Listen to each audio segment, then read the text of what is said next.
Hey there, who has one of these at their house? Sharon Horne-Ellstrom here. Welcome to day 2817 of What Ships You Now. For the Be a Better You annual challenge, we were talking about physical health and well-being and supplements, the use of supplements. And I shared, I do a morning 3-step process, not advertising, just saying what I do, where I take a multivitamin, actually 2, and I drink a shake, a protein shake, while I'm getting ready and dolled up in the morning. Yeah, this is as dolled up as I get. And then I put a patch on my foot. I put it on my foot because one of my good friends said, because we use this dermafusion technology, and it's becoming more and more popular. I remember seeing people on cruise ships with their little patches behind their ears to prevent seasickness. We can also get nutrition and supplements and things through those patches as well. And you know, my mom had fentanyl patches for pain when she broke her tailbone, etc. So there's all kinds of things that do that. But they leave this crazy residue on you. So you get these little squares or rectangles on your body. So one of my friends is like, put it on the top of your foot. You know, almost no one sees the top of your foot, which is absolutely true. So that's why I started doing this. So that was the solution to that problem. But I do take, personally, some supplements every day. And I take my prescriptions for my sudden cardiac arrest at bedtime. I have to take a teeny tiny 88 baby aspirin and a prescription for my box and beta blockers or whatever.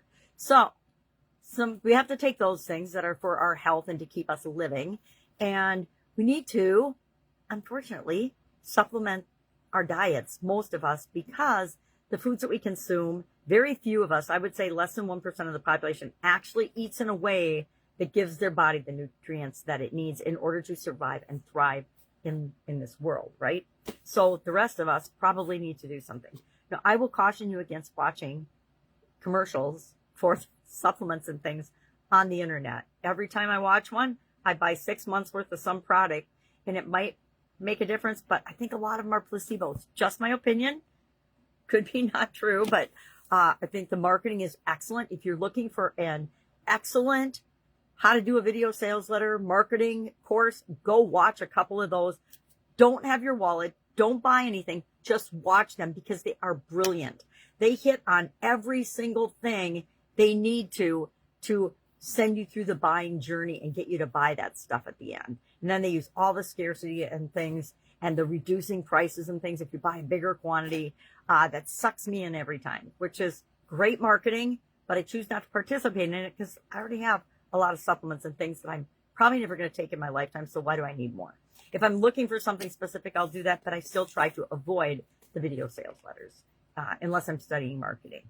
All right, so today we're talking about that. We're talking about physical supplementation and what does physical supplements look like for our business.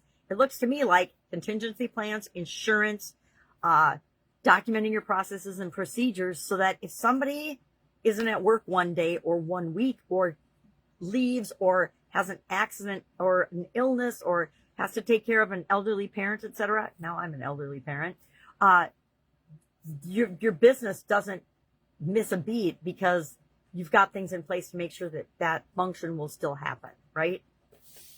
It's one of the biggest challenges, I think, as we're growing and building and supersizing our business is to remember to document the processes and what everybody does. And some people used to, information used to be really hoarded in corporate America when I was there. And everybody was too secretive and didn't want anybody to know what they actually did for their job. And so they'd hide it and be secretive. It's like how nobody could know how much anybody else made in corporate America. It might still be like that. I don't know. I'm not there anymore. But I don't think it's very transparent. I don't think it's very honest or ethical, but that's just me. So we need to find and make sure that we've got those things in place for ourselves as individuals and that the people that we work with and our team members are taking care of themselves as well. I talked about this with respect to sleep. If you're working yourselves and your team ragged, you can do that for short bursts, but you can't do that in a long term. It's not sustainable. I learned that the hard way. So that's our topic for today. I would love to know what you're doing. I know that before the pandemic, I didn't have any pandemic as even a possibility in any of my contingency plans. And I had to add that after the pandemic, of course. But we have to try to be open to knowing that we're not going to know what the possible things that could impact our business are and to prepare for those. We have to prepare for the unexpected, even though we don't know what the unexpected could be or is. alien invasion. Maybe we should throw that in our contingency plans. All right. I digress. If I can help you in any way, hit me up and ask. Otherwise, make it an amazing day. And I will, of course, be with you tomorrow.